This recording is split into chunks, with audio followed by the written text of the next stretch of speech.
Hello everyone, welcome to study wings education. हम international law पढ़ रहे थे। अभी तक हमने क्या क्या कवर कर लिया है।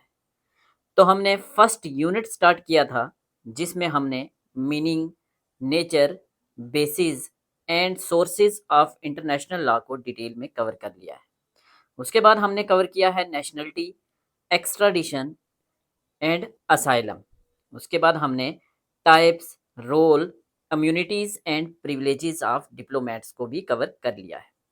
फिर हमने पढ़ा है recognition of states, theories, modes और कॉन्सिक्वेंसेस। उसके बाद हमने लास्ट लेक्चर में पढ़ा है state succession and state responsibilities. तो ये जितना भी हमने सिलेबस अभी तक जो सिलेबस हमने कवर किया है, इसमें हमने हर सब यूनिट के 50-50 एमसीक्यूज भी कवर कर लिए। तो आज के लेक्चर में हम अपना नेक्स्ट सब यूनिट स्टार्ट करेंगे, सेकंड यूनिट का, जो कि है law of sea, air space and water space. So let's start today's lecture. तो सबसे पहले हम कवर करेंगे लॉ ऑफ सी, उसके बाद हम करेंगे एयर स्पेस के लॉज और फिर वाटर स्पेस के। एग्जाम में क्वेश्चन आने के इस लेक्चर में से 100% चांसेस हैं। और जो ये फर्स्ट वाला पोर्शन है लॉ ऑफ सी, यहाँ से 100% क्वेश्चन पूछा जाएगा। एक या दो क्वेश्चन तो 100% आएगा। कौन कौन सा आएगा वो भी मैं बता दूंगा, और जो जो इससे पहले आ चुके हैं एग्जाम्स में, अलग अलग एग्जाम में, वो भी मैं आपको बताऊंगा। तो लॉ ऑफ सी क्या है? Law of sea is a branch of public international law. ये पब्लिक इंटरनेशनल लॉ की एक ब्रांच है that regulates the use of world seas and ocean. दुनिया के जो भी समुंदर हैं उनको रेगुलेट करने के लिए जो इंटरनेशनल लॉ की ब्रांच है उसको हम कहते हैं लॉ ऑफ सी। ठीक है। It defines maritime zones. Law of sea जो है ये मैरीटाइम जोन्स भी डिफाइन करता है। हम देखेंगे कितने तरह के मैरीटाइम जोन्स हैं। ये डिफाइन करता है maritime zones, navigation rights, exploitation of resources, environmental obligations और डिस्प्यूट सेटलमेंट। इनके कारण कोई भी अगर डिस्प्यूट होता है तो उसको भी सेटलमेंट करने की बात करता है। ये सारे के सारे जो लॉज हैं ये कहाँ कोडिफाई करके रखे हुए हैं? तो ये कोडिफाई किए हुए हैं United Nations convention on law of sea, that is UNCLOS 1982। Exam में ये क्वेश्चन पूछा जाता है। क्या पूछा जाता है? सिंपली आपको पूछा जाएगा कि यूएन क्लास कब आया था। डेट होगी 1990, 1980, 81, 82, 83, तो आप टिक करेंगे 1982। ये क्वेश्चन बार बार बार बार बार बार रिपीट होता है। ठीक है। तो यूएन क्लास कब आया? UNCLOS means United Nations convention on the law of sea, 1982। इसने किसको रिप्लेस करके आया था? तो जिनेवा कन्वेंशन ऑफ 1958 को ये रिप्लेस करके आया था। जिनेवा की कन्वेंशन 1958 की, उसको रिप्लेस करने के बाद आता है यूएन क्लॉज 1982 का। और ये जो फुली इंटर इनटू फोर्स कब हुआ था? 1994 में। ठीक है। और इसी को कहा जाता है कॉन्स्टिट्यूशन ऑफ ओशियन। मैच करने के लिए आएगा कॉन्स्टिट्यूशन ऑफ ओशियन को किसके साथ मैच करेंगे? यूएन क्लॉज 1982 के साथ। ठीक है। तो अभी तक जो हमने यहाँ पढ़ा है इसमें से 3 क्वेश्चन एग्जाम में पूछे गए हैं। फर्स्ट, यूएन क्लॉज कब आया? 1982 में। किसको रिप्लेस करके आया? यूएन कन्वेंशन 1958 का। Came into force 1984। Constitution of ocean किसको कहा जाता है? यूएन क्लॉज 1982 का। क्या है law of sea? Law of sea एक पब्लिक इंटरनेशनल लॉ की ब्रांच है जो रेगुलेट करती है कि सी या ओशियंस जो हैं उसको कैसे रेगुलेट किया जाएगा। क्या करना है वहाँ रेगुलेट करके भाई? वहाँ नेविगेशन होती है, रिसोर्सिस को यूज़ किया जाता है। ठीक है। वहाँ आपने देखा है सी फूड्स होते हैं, मछलियाँ होती हैं, बहुत सारे सी एनिमल्स होते हैं, नेविगेशन के लिए यूज़ होता है। तो काफ़ी सारी चीज़ें होती है ना, ये सारी रेगुलेट कैसे होंगी? ऐसे तो लड़ाई हो जाएगी। हर कोई बोलेगा ये वाला ओशियन मेरा है, ये वाला मेरा है, ये वाला मेरा है। तो वो उन सारी चीज़ों के लिए लॉज बने हुए हैं, कानून बने हुए हैं। ठीक है, चलिए आगे थोड़ी सी हिस्ट्री की बात कर लेते हैं, हिस्टोरिकल डेवलपमेंट की बात कर लेते हैं, यहाँ से क्या क्या क्वेश्चन बन सकता है। दो चीजें एग्जाम में पूछी जाती हैं मैच करने के लिए simply. Mayor mayor लिब्रम, mayor liberum क्या होता है और मेयर क्लोसम क्या होता है। मेयर लिब्रम मीन्स, मेयर लिब्रम का सिंपल मतलब होता है ओपन सी, और मेयर क्लोसम, सी से क्लोसम closed C means. Mayor liberum क्या है, फ्रीडम ऑफ सीज डॉक्ट्राइन भी इसको कहते हैं। मेयर लिब्रम को क्या कहते हैं, फ्रीडम ऑफ सीज डॉक्ट्राइन। क्या मतलब है इसका, ओपन सी। क्या मतलब, मीन्स जो सी है ये सब के लिए खुला है, सब के लिए ओपन है, कोई भी नेविगेशन कर सकता है, कोई भी ट्रेड कर सकता है। कौन इस बात को मानते हैं, ह्यूगो ग्रोटियस, जो कि फादर ऑफ इंटरनेशनल लॉ है। ठीक है, तो यहां से क्या पता चला आपको, मेयर लिब्रम क्या है, mare liberum freedom of sea doctrine is called as mare liberum. क्या मतलब होता है इसका, पूछा जाता है एग्जाम में, ओपन सी। किसने बात की थी ये, 1609 में ह्यूगो ग्रोटियस ने। कौन है Grotius, father of international law. ठीक है, क्या कहते हैं ये कहते हैं कि seas are free for navigation and trade. Seas जो हैं वो नेविगेशन के लिए, ट्रेड के लिए फ्री हैं, सब के लिए। ठीक है, ओपन है सी।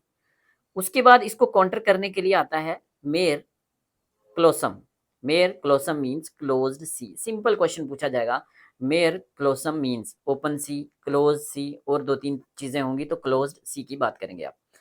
कौन से पर्सन इसके साथ जुड़े हुए हैं, कौन बात करते हैं, जॉन सेल्डम। कब, 1635 में। इसके साथ कौन करता था, Hugo Grotius, 1609। Seas can be the subject to sovereignty. तो मेयर क्लोसम कहते हैं कि नहीं, सी क्लोज्ड हैं, सीज जो है, समुंदर जो है, ये भी एक सब्जेक्ट ऑफ सोवरेनिटी हो सकता है। समुंदर का कुछ पार्ट किसी एक स्टेट का सोवरन होगा, कुछ पार्ट किसी दूसरी स्टेट का होगा, तो वो सारी चीजें हम आगे देखेंगे। नेक्स्ट है कस्टमरी लॉ एंड ट्रीटीज। 18 से लेके 20 सेंचुरी तक जो भी चीजें थी वो कस्टमरी लॉज के हिसाब से चलती रही। जैसे rules developed on territorial waters and fisheries on the basis of customary law and treaties. Important नहीं है एग्जाम के लिए। क्या क्या इंपॉर्टेंट है बात कर लिया हमने। मेयर लिब्रम, यहाँ से 3-4 क्वेश्चन। Mare clausum, 3-4 question. अब यूएन क्लॉज की 3 कॉन्फ्रेंस हुई थी। यूएन क्लॉज मीन्स वही जो ऊपर हमने बात की है। क्या, जो यहाँ बात की हमने, United Nation Convention on law of sea. ये एकदम नहीं बना था, इस पे 3 कॉन्फ्रेंस हुई थी। कब, कौन कौन सी, UNCLOS 1, UNCLOS second, UNCLOS third. Mean first conference कब हुई, 1958 में। सेकेंड कब हुई, 1960 में। थर्ड कब हुई, 1973 से लेके 1982 तक। तो फर्स्ट को कहा जाता है UN clause first, means Geneva convention of 1958। इसने बात किया, डिफाइन किया टेरिटोरियल सी क्या होता है और कंटिनेंटल शेल्फ क्या होता है। ठीक है, यूएन क्लॉज सेकंड जो था ये फेल हो गया था, fail to agree on territorial sea breadth. ठीक है, ये इंपॉर्टेंट नहीं है, इंपॉर्टेंट है तीसरे वाला। क्लॉज थर्ड जो है वो कहता है, यूएन क्लॉज थर्ड, ये 1973 से लेके 1982 तक ये कॉन्फ्रेंस चली और इसने अडॉप्ट कर लिया यूएन क्लॉज 1982 को, जो 1994 में केम इनटू फोर्स हुआ। तो यही है कॉन्स्टिट्यूशन ऑफ सी। ठीक है, जो ऊपर बात की कॉन्स्टिट्यूशन ऑफ ओशियन कौन है, यूएन क्लॉज 1982 वाला। कैसे आया, रिप्लेस करके यूएन क्लॉज फर्स्ट 1958 वाले कन्वेंशन से। सेकंड तो फेल रहा था। ठीक है, तो यहां से आपको पता चल गया क्या क्या इंपॉर्टेंट क्वेश्चन है। अब यूएन क्लॉज 1982 के अंडर ये पूरे सी को, पूरे ओशियन को डिवाइड करता है कुछ मैरीटाइम जोन्स में। लगभग 7 जोन है। कौन कौन से, internal waters, internal water, territorial sea, contiguous sea, exclusive economic zone, continental shelf. ठीक है, और हाई सीज, और उसके बाद है द एरिया। ये एज सच 7 के साथ इंपॉर्टेंट है। बट एग्जाम में क्वेश्चन कहाँ कहाँ से आ चुका है, यहाँ से क्वेश्चन आ चुका है, हाई सीज क्या होता है, यहाँ से क्वेश्चन आ चुका है। ये एग्जामिनर का फेवरेट रहता है, क्वेश्चन आ चुका है एक्सक्लूसिव इकोनॉमिक जोन से। और इसके बाद कहाँ से आ चुका है, इसके बाद टेरिटोरियल सी से क्वेश्चन आ चुका है। ठीक है, बाकी हम इसको पूरा डिटेल में कवर करेंगे। यहाँ से क्वेश्चन जो रिपीट हुए हैं, जम्मू कश्मीर की पीएससी में रिपीट हुए हैं, जो अलग अलग अलग एग्जाम्स में। पहले जेके पीएससी में पॉलिटिकल साइंस एक ऑप्शनल भी हुआ करता था प्री में, तो मैं सबकी बात कर रहा हूँ। लेक्चरर के एग्जाम में भी यहाँ से क्वेश्चन रिपीट हुए। हाँ, फर्स्ट है इंटरनल वाटर्स। ये क्या है, समझ नहीं आता काफ़ी सारे बच्चों को, मोस्टली नहीं समझ आता, क्योंकि इंटरनल वाटर्स की बात कर रहे हैं तो ये क्या होगा। लेट अस सपोज ये है किसी कंट्री की बाउंड्री, ठीक है, एक मिनट, ये है कंट्री, कंट्री का लैंड यहाँ खत्म हो रहा है और यहाँ से समुंदर स्टार्ट हो रहा है। तो ये जो लाइन होगी, ये वाली लाइन, इस लाइन को कहा जाता है बेस लाइन। इसको क्या कहा जाता है, बेस लाइन। अभी आप इतना समझे, बेस लाइन से इस साइड हमारा लैंड है, जमीन है, और इस साइड हमारा पानी है। तो यहां से चीजें स्टार्ट होंगी। फिर से हम बेस लाइन को फिर से ड्रा कर लेते हैं आपको, ठीक है।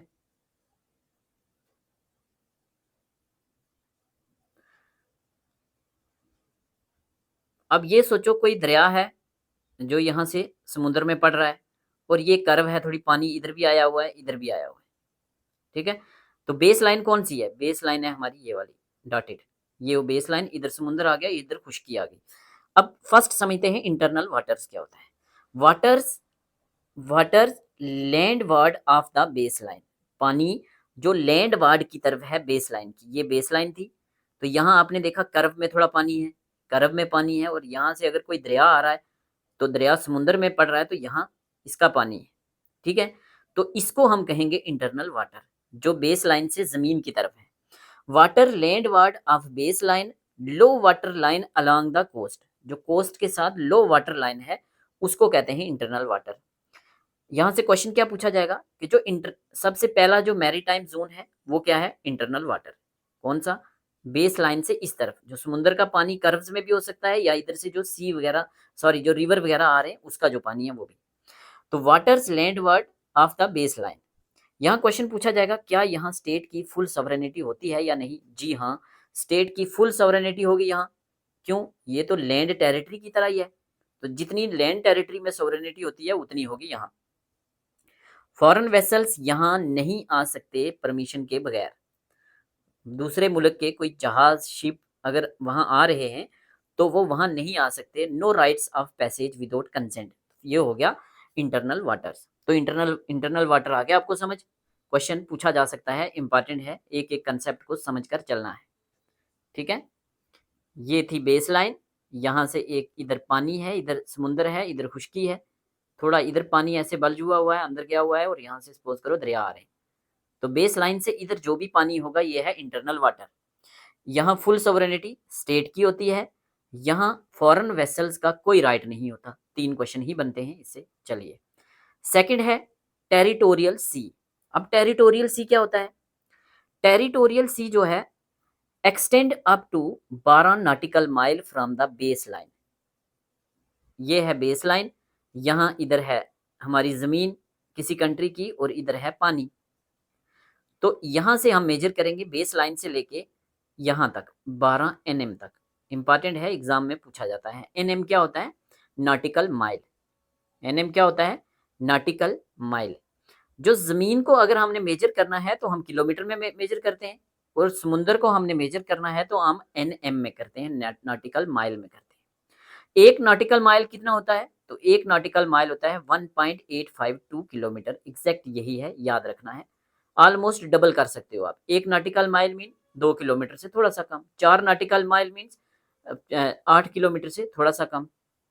तो extend up to 12 nautical mile from the base line. तो पूछा जाएगा टेरिटोरियल सी की लेंथ कितनी होती है, तो 12 नॉटिकल माइल या 23 किलोमीटर पॉइंट कुछ, ठीक है।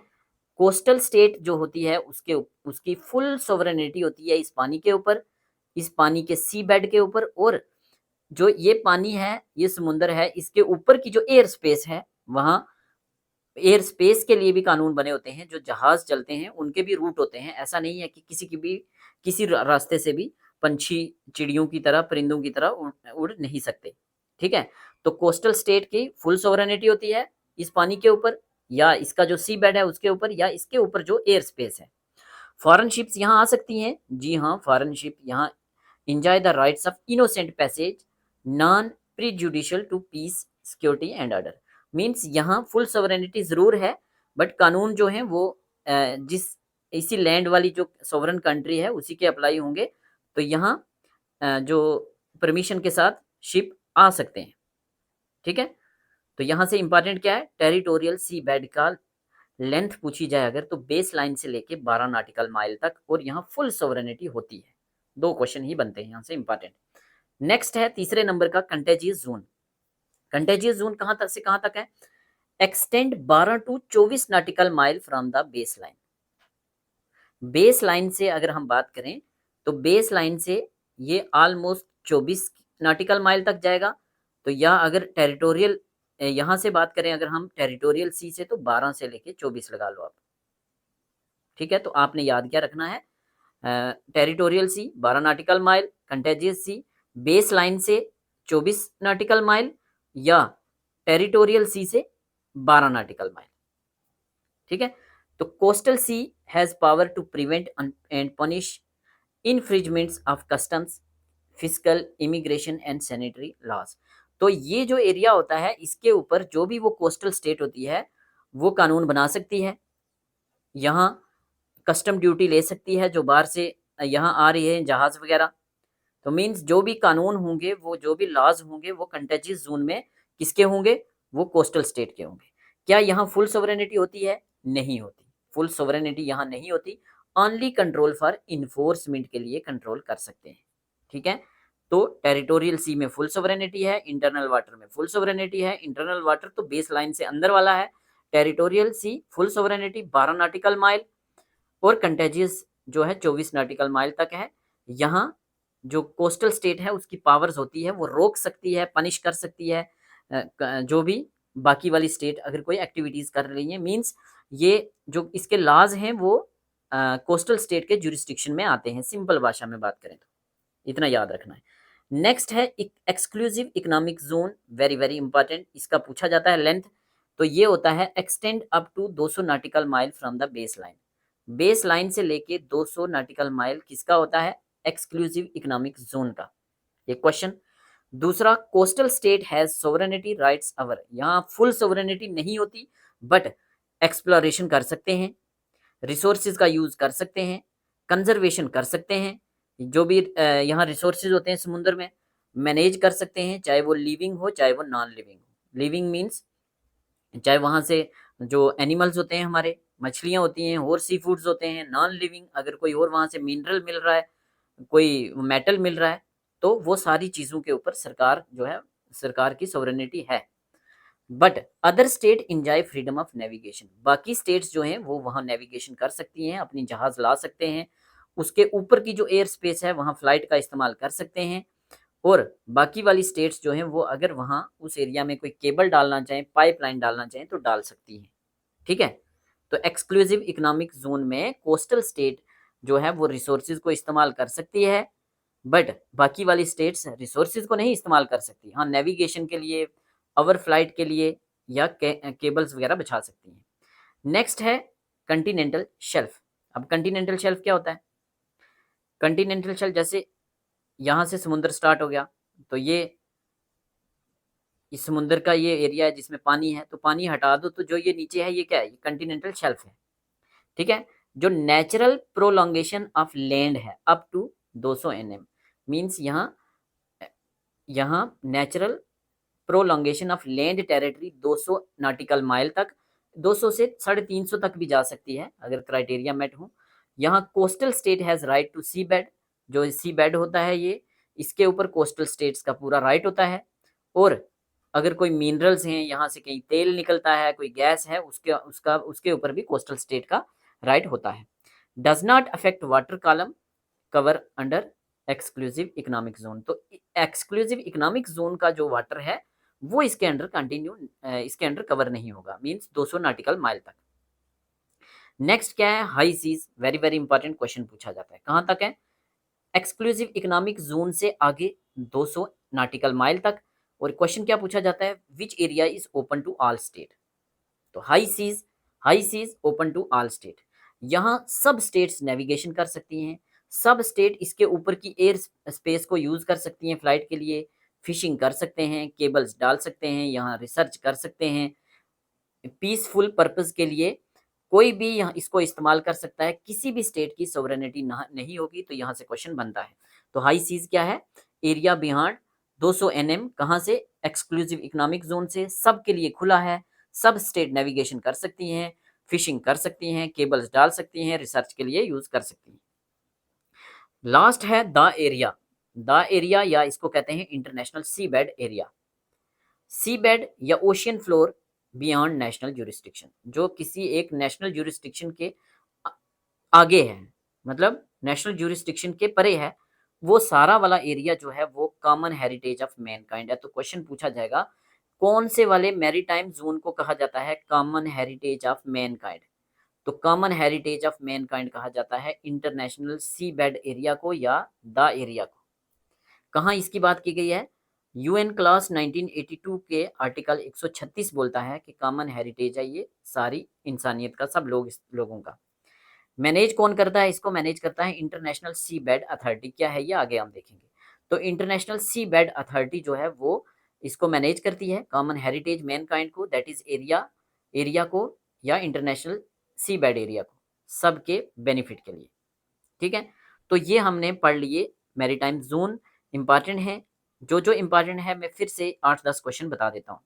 यूएन क्लास 1982 किसको रिप्लेस करके आया? 1982 वाले जिनेवा कन्वेंशन को। Constitution of ocean UN class 1982 को कहते हैं।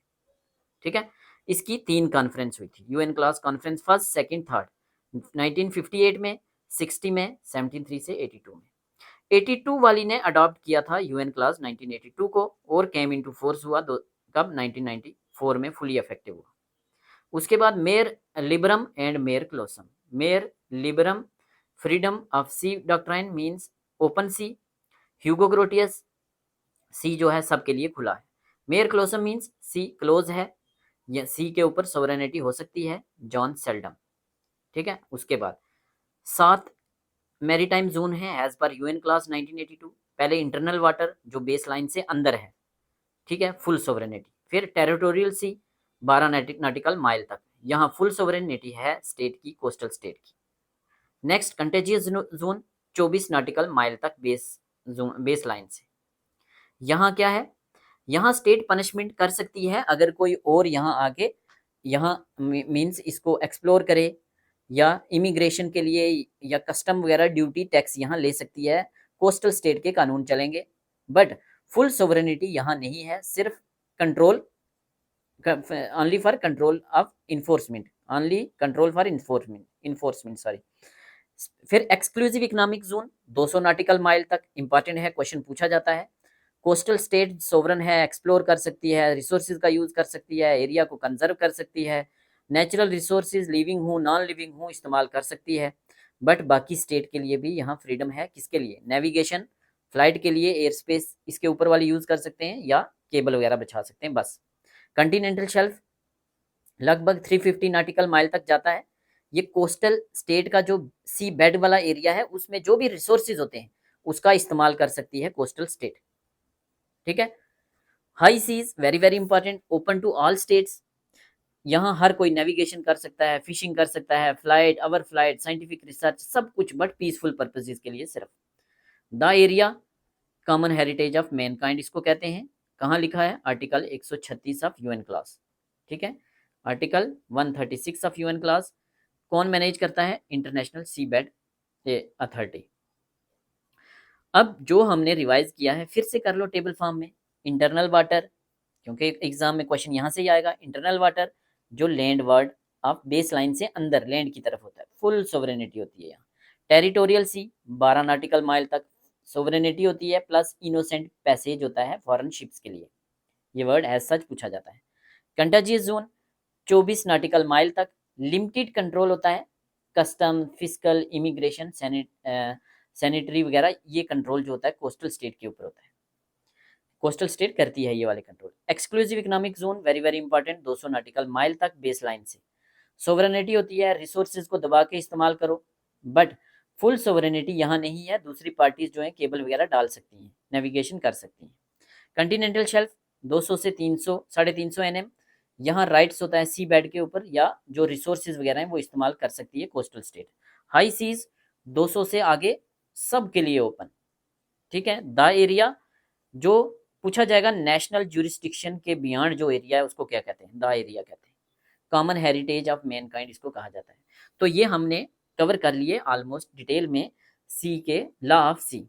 और चीज़ें भी कुछ हैं इंपॉर्टेंट लॉ ऑफ सी में, मेन यही है, आगे वाले छोटे छोटे। हाँ, institution of UNCLOS, international tribunal for law of sea, ITLOS पूछ सकते हैं, फुल फॉर्म क्या है ITLOS की, international tribunal for law of sea. कहाँ है हेड ऑफिस, हेमबर्ग में। क्या करता है ये, कोई सी के रिलेटेड जो डिस्प्यूट हो उनको उनकी सेटलमेंट करता है। नेक्स्ट है इंटरनेशनल सी अथॉरिटी, सी बेड अथॉरिटी, जिसके ऊपर हमने बात की, जो रेगुलेट करता है द एरिया को, या area behind exclusive economic zone को जो रेगुलेट करता है। हेड ऑफिस कहाँ है, जमाइका में। जमाइका कहाँ है, क्रिस गेल को पूछना, ठीक है, West Indies. International tribunal for law of sea Hamburg में, और international sea bed authority Jamaica में। Commission on the limits of continental shelf, ये क्या करता है, इवेलुएट्स करता है claims of extended continental shelf. First दो इंपॉर्टेंट है।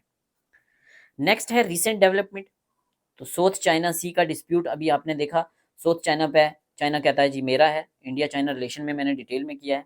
आर्टिक रीजन जो होता है, जो आर्टिक रीजन है उसमें क्या होता है, उसमें रिसोर्सेज के लिए आइस मेल्ट हो रही है, तो वहाँ रिसोर्सेज के लिए कंपटीशन है, तो ये एक प्रॉब्लम नहीं राइज हो रही है। हर कोई बोलेगा वहाँ भी हमें क्लेम मिलने चाहिए।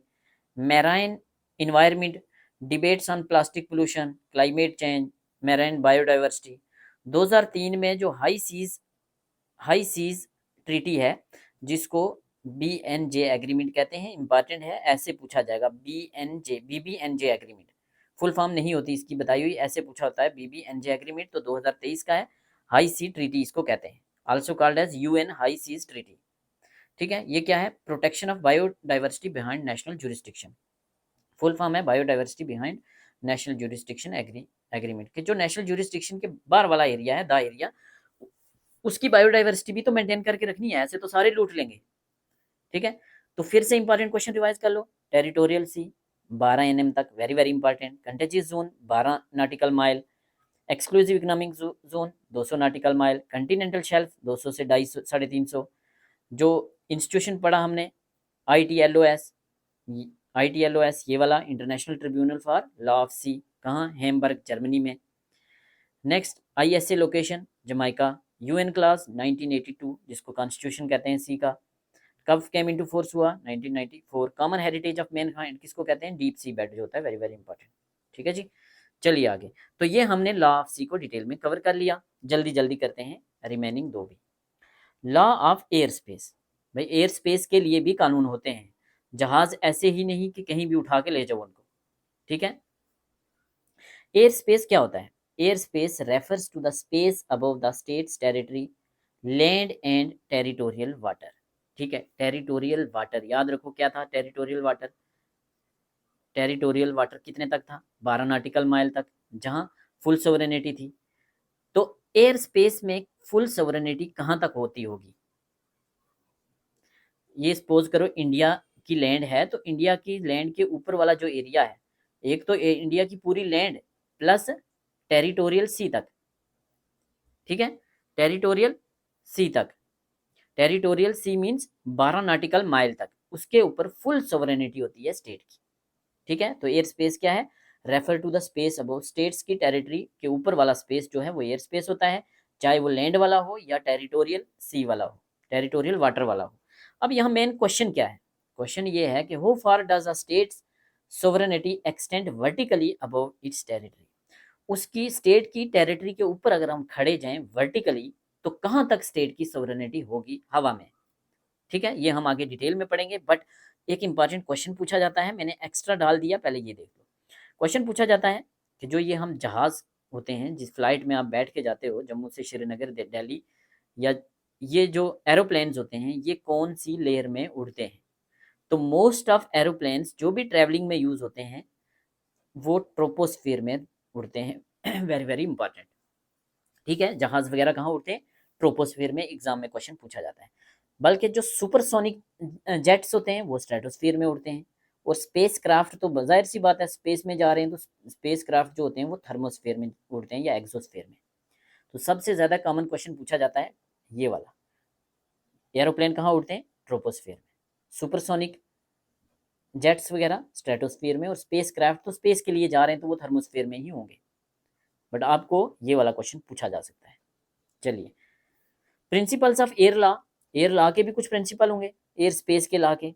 तो कंप्लीट सोवरेनिटी प्रिंसिपल, तो फर्स्ट है complete sovereignty principle. Chicago convention 1944 का आर्टिकल 1 कहता है ये बात। ये पूछा जाता है, मैच करने के लिए आएगा। शिकागो कन्वेंशन 1944 को मैच करोगे आप एयर स्पेस लॉ के लिए। जो भी एयर स्पेस के लॉ हैं वो किसके अंडर आते हैं? Chicago convention 1944। 1944 में क्या हुआ था? शेख अब्दुल्ला ने कश्मीर मैनिफेस्टो अडॉप्ट किया था, मींस एनसी ने अडॉप्ट किया था। तो यहाँ से आपको याद रहेगा, एक्स्ट्रा याद करने की जरूरत नहीं। ठीक है, every state has absolute sovereignty over the air space above its territory. No aircraft can enter without permission. तो कंप्लीट सोवरेनिटी प्रिंसिपल जो है वो क्या कहता है? वो कहता है कि जो आपकी एयर स्पेस है आपकी टेरिटरी के ऊपर, या जो टेरिटोरियल वाटर है 12 नॉटिकल माइल तक, वहां तक आपकी फुल सोवरेनिटी है। आपकी परमिशन के बगैर किसी स्टेट का जहाज वहां अंदर भी नहीं दाखिल हो सकता। ठीक है, तो फर्स्ट।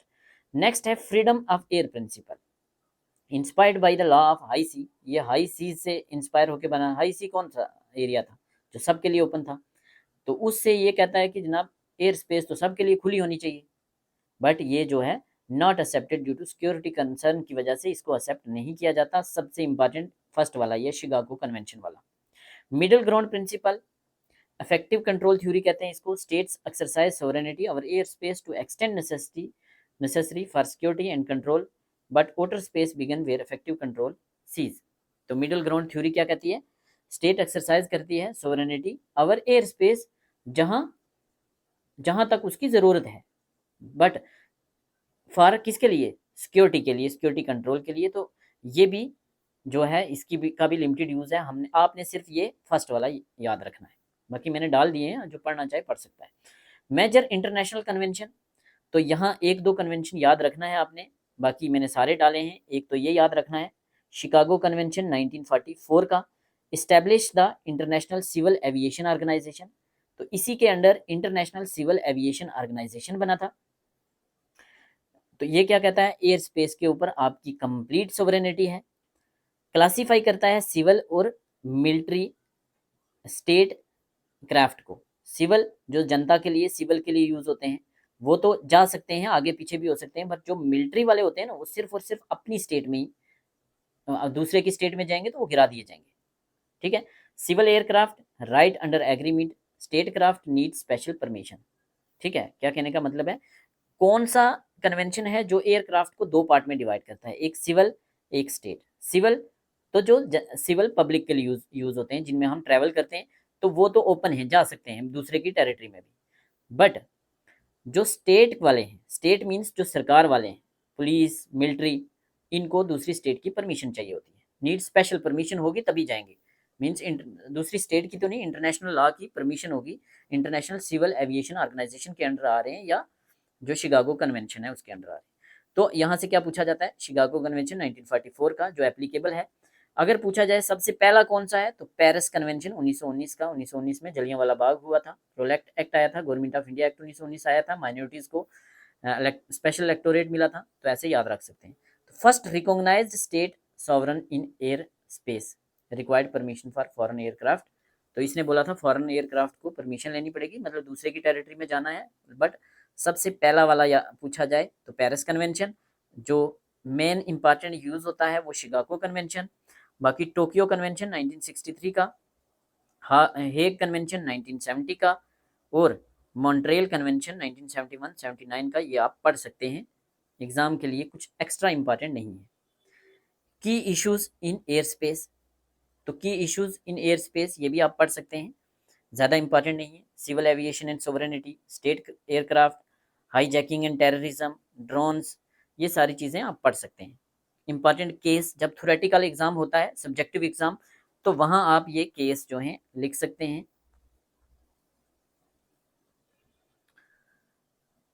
तो आपके ऑब्जेक्टिव एग्जाम के लिए जो इंपॉर्टेंट है वो ये है, complete sovereignty over air space, Chicago convention 1944 का, ठीक है। Civil aircraft rights regulated by agreements, 5 freedom of air, outer space, free for all, no sovereignty, outer space territory 1967 की, जो हम वाटर स्पेस में आगे पढ़ेंगे। तो ये कुछ चीज़ें हैं जो आप खुद पढ़ सकते हैं। नेक्स्ट है, वीडियो अदरवाइज बड़ा लंबा हो जाएगा, लॉ ऑफ वाटर स्पेस। जब एंड पे हमने वाटर स्पेस और एयर स्पेस का डिफरेंस करेंगे तो वहाँ भी चीज़ें क्लियर हो जाएंगी। तो वाटर स्पेस क्या है? The region beyond the air space, जो एयर स्पेस से पीछे वाला एरिया है उसको कहते हैं वाटर स्पेस। मीन्स आपने चांद पे जाना है, आपने मार्स पे जाना है, किसी भी बाकी हेवनली बॉडी पे जाना है, तो जो स्पेस होती है वही तो होती है वाटर स्पेस, ठीक है। इसको कहा जाता है करमान लाइन से ऊपर वाली जगह। करमान लाइन से ऊपर वाली जगह जो है, ये वाली लाइन होगी करमान लाइन। ये वाली लाइन क्या है? करमान लाइन। इससे नीचे जो होगी ये होगी एयर स्पेस, तो ऊपर होगी वाटर स्पेस। तो करमान लाइन इंपॉर्टेंट है। इसकी क्या कितनी होती है लेंथ? तो ये सी लेवल से 100 किलोमीटर तक होती है। तो इंपॉर्टेंट क्वेश्चन यही है एग्जाम के लिए। क्या वाटर स्पेस कौन सी होगी? करमान लाइन से ऊपर वाली। करमान लाइन की लेंथ कितनी है? सी से 100 किलोमीटर। वाटर स्पेस जो भी हम मून के पे अपनी मिशन भेजते हैं या बाकी बॉडीज पे भेजते हैं, सेलेस्टियल बॉडीज पे भेजते हैं, मार्स, जुपिटर, ठीक है। लीगल स्टेटस की बात करें अगर, तो no subject to sovereign of any state, very very important. जैसे एयर स्पेस में क्या देखा आपने कि जो आपकी टेरिटरी के ऊपर है या 12 नॉटिकल माइल समुद्र से ऊपर है, वहां आपकी फुल सोवरेनिटी है। वाटर स्पेस पे किसी की भी सोवरेनिटी नहीं है। वेरी वेरी इंपॉर्टेंट, जो काम वाली चीजें हैं मैं जोर दे रहा हूँ, बाकी मैंने लिखा हुआ सब है, आप पढ़ सकते हैं, ठीक है। कॉमन प्रोविंस ऑफ मैनकाइंड, तो कॉमन प्रोविंस ऑफ मैनकाइंड किसको कहा जाता है? वाटर स्पेस को कहा जाता है। Common province of Mankind water space को कहा जाता है। करमान लाइन 100 किलोमीटर से ऊपर क्या? वाटर स्पेस, ठीक है। तो ये चीजें होंगी। नेक्स्ट इंपॉर्टेंट क्या है एग्जाम के लिए? फंडामेंटल प्रिंसिपल्स आपको समझने हैं जो एग्जाम के लिए होंगे, वो ये है, primarily from water space treaty 1967। तो जैसे वहां 1944 वाला कन्वेंशन है, एयर स्पेस में वाटर स्पेस के लिए जो मोस्ट इंपॉर्टेंट ट्रीटी है वो है water space treaty 1967। Very very important. Freedom of exploration and use, first principle क्या कहता है भाई? फ्रीडम है एक्सप्लोर करने की, यूज करने की। वाटर स्पेस को आप यूज करो, सारी की सारी स्टेट्स यूज कर सकती हैं, किसी को कोई डिस्क्रिमिनेशन नहीं होगी। No appropriation principle, no nationality sovereignty, ownership over water space या सेलेस्टियल बॉडी। कोई ये नहीं बोलेगा, यूएसए कल को ये नहीं बोलेगा जी मार्स मेरा है, कल को चाइना पावरफुल हो जाए बोले जी ये चांद मेरा है। मीन्स सेलेस्टियल बॉडीज पे जाना है, ये जो वाटर स्पेस में आपने कोई भी मिशन भेजना है, वो सब नेशंस के लिए सोवरन है। किसी एक नेशन की सोवरेनिटी नहीं है, किसी एक नेशन की वहाँ मालिकाना हक नहीं है। पीसफुल पर्पस के लिए हर कोई इस्तेमाल करेगा, बट WMD के लिए नहीं यूज करेगा कोई भी नेशन। मीन्स अब जैसे WMD क्या है? वेपन्स ऑफ मास डिस्ट्रक्शन, जैसे न्यूक्लियर पावर है, जैसे कोई केमिकल है जो लाखों लोगों को एक टाइम मार सकता है, या बायोलॉजिकल वेपन है, जैसे कोविड आया तो लैब में एक्सपेरिमेंट होते रहते हैं। कल को कोई कंट्री बोले चलो जी मैं बायोलॉजिकल वेपन पे एक्सपेरिमेंट करता हूँ, कहाँ जाके? मून पे जाके या मार्स में जाके, तो ऐसा नहीं कर सकता। पीसफुल पर्पस के लिए ही आप कर सकते हो जो भी करना है। International responsibility, states are responsible for both government and private space activity. तो स्टेट रिस्पॉन्सिबल होंगी गवर्नमेंट या प्राइवेट एक्टिविटीज के लिए स्पेस में। लाइबिलिटी फॉर डैमेज, कोई स्टेट वहां जाती है, कोई नुकसान कर देती है अगर, तो वो स्टेट रिस्पॉन्सिबल होगी। States are internationally liable for damage caused by their space objects. कोई मिशन भेजा, उसने वहां नुकसान किया, तो वो रिस्पॉन्सिबल होगी। रिस्पॉन्सिबिलिटी उसी स्टेट पे आएगी जिसने वो नुकसान किया है। कॉपरेशन एंड असिस्टेंस, जो एस्ट्रोनॉट्स होते हैं, जैसे सुनीता विलियम को हम एस्ट्रोनॉट कह सकते हैं, तो astronauts regarded as envoys of mankind. Astronauts को कहा जाता है envoys of mankind. States must assist them. Environmental pollution, तो स्टेट्स ने वहाँ पोल्यूशन नहीं करना, ऐसा नहीं है कि वहाँ भी कचरा कर दें, बेड़ा गर्क कर दें वाटर स्पेस का। तो ये थे इंपॉर्टेंट प्रिंसिपल्स। तो जिस पे जो एग्जाम में आने वाली चीज़ है फिर से फोकस कर लेते हैं। वाटर स्पेस कौन सी है? करमान लाइन से ऊपर, मीन्स 100 किलोमीटर सी से करमान लाइन, उससे ऊपर एयर स्पेस, वाटर स्पेस सारी। जो भी सेलेस्टियल बॉडीज हैं या मून पे आप मिशन भेज रहे हैं या जहाँ भी आप हमारे मिशन जाते हैं, अभी सुनीता विलियम वापस आई हैं ऐसे। हाँ, अनुराग ठाकुर जी से भी पूछा, वो भी बच्चों से क्वेश्चन पूछ रहे थे कि फर्स्ट पर्सन कौन था स्पेस में जाने वाला, आप बताएं ज़रा कौन था। अनुराग जी का आंसर सही था या कोई और था? Legal status, no subject to sovereignty of any state, कहा जाता है कॉमन प्रोविंस ऑफ मैनकाइंड। कौन सा ट्रीटी है? 1967 की water space treaty. Most important question. बाकी यहाँ से कंसेप्चुअल क्वेश्चन बन सकते हैं। फ्रीडम ऑफ एक्सप्लोरेशन है, वहाँ किसी की सोवरेनिटी नहीं है, पीसफुल पर्पस के लिए यूज़ करेंगे। इंटरनेशनल रिस्पॉन्सिबिलिटी है, लाइबिलिटी होगी डैमेज के लिए। एनवाइज ऑफ मैनकाइंड, एस्ट्रोनॉट, और इन्वायरमेंटल प्रोटेक्शन, आप पोल्यूशन नहीं कर सकते। की ट्रीटीज़ काफ़ी सारी हैं, एक याद रखनी है आपने, वाटर स्पेस ट्रीटी 1967 की, इसी को कहा जाता है Magna carta of space law. Rescue agreement 1968 का है, अगर जो हमारे एस्ट्रोनॉट वहाँ जाते हैं और वहाँ फंस जाते हैं तो उनको रेस्क्यू करना है। लाइबिलिटी कन्वेंशन 1972 का है, absolute liability for damaging on earth, fault liability for damage in space. Registration convention 1976 का है, सपोज करो इंडिया ने कोई मिशन भेजना है तो पहले रजिस्ट्रेशन करनी पड़ेगी अकॉर्डिंग टू रजिस्ट्रेशन कन्वेंशन 1976, ताकि कोई कल को नुकसान हो तो उसका रिस्पॉन्सिबिलिटी भी तो ठहरानी है। State must register space object with UN. Moon agreement 1979 का है, declares the moon and its resources as common heritage of mankind. ठीक है, सब स्टेट्स ने रेक्टिफाई नहीं किया, कुछ नहीं किया है, बट इंपॉर्टेंट है। मून एग्रीमेंट कब का है? 1979 का। क्या कहता है कि भाई चांद जो है ये सबका है, ऐसा नहीं है कि किसी एक का है। Common heritage of Mankind. Registration convention 1976 का है, रेस्क्यू करना है वाटर स्पेस ट्रीटी 1967 की, इतना ही है इंपॉर्टेंट। यूएन का रोल क्या है? UN committee on peaceful use of outer space, इसकी फुल फॉर्म जो है पूछी जा सकती है, ये सुपरवाइज करता है स्पेस लॉ को। यूएनजीए रेजोल्यूशन 1963 का है, declaration of legal principle governing space activities, foundation of outer space treaty. Not important, मुझे नहीं लगता एग्जाम में पूछेंगे। PAROS means prevention of arms race in outer space, debates continue at UN. ऐसा नहीं है कि आप आर्म्स का इस्तेमाल करो, ठीक है। इंपॉर्टेंट केस आप याद कर सकते हैं अगर आप सब्जेक्टिव एग्जाम दे रहे हैं, ठीक है। ऑब्जेक्टिव में तो मुझे नहीं लगता पूछेंगे आपके में, बाकी कहीं से कुछ भी आ सकता है। करंट्स और अमर्जिंग इशू हैं कुछ, मिलिट्राइजेशन या weaponisation, private company, space mining, space debris, तो ये कुछ चीज़ें प्रेजेंट इश्यूज हैं, इनको आप देख सकते हो। Air space versus water space, कुछ भी किसी को समझ नहीं आया तो इतना पता होना चाहिए। Air space subject to state sovereign, outer space ऐसा कुछ भी नहीं है। Common heritage of mankind not subject to sovereignty, outer space treaty 1967 की, तो यहाँ 1944 की, ठीक है। बाउंड्री डिबेट, कोई नो फिक्स लाइन, कुछ कहते हैं Karman line 100 kilometre above, important है। तो यहाँ से 2-3 सवाल जो बनते हैं रिपीट कर लिया हमने। अब डिफरेंस पता होना चाहिए आपको दोनों में, एयर स्पेस में और वाटर स्पेस में। सोवरेनिटी की बात करें तो एयर स्पेस पे कंप्लीट सोवरेनिटी होती है, वाटर स्पेस पे किसी भी की भी कोई सोवरेनिटी नहीं होती। यहाँ शिकागो कन्वेंशन 1944 का वेरी वेरी इंपॉर्टेंट, यहाँ वाटर स्पेस ट्रीटी 1967 की वेरी वेरी वेरी से भी वेरी इंपॉर्टेंट ये दोनों। Control, state can regulate entry या एग्जिट, तो फ्री एक्सेस सबके लिए खुला है। यहाँ अलोड है, सेल्फ डिफेंस के लिए आप मिलिट्री का इस्तेमाल कर सकते हैं एयर स्पेस में।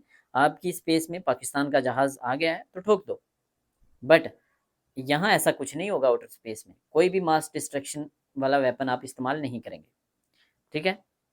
ट्रीटीज़ की कुछ समरी है, आप करना चाहो वाटर स्पेस ट्रीटी 1967 वाली, ठीक है। उसके बाद रेस्क्यू 1968 वाली बात की है हमने, लाइबिलिटी कन्वेंशन 1972 वाला, रजिस्ट्रेशन 1976 वाली, मून एग्रीमेंट 1977 वाली, सबका है, ठीक है।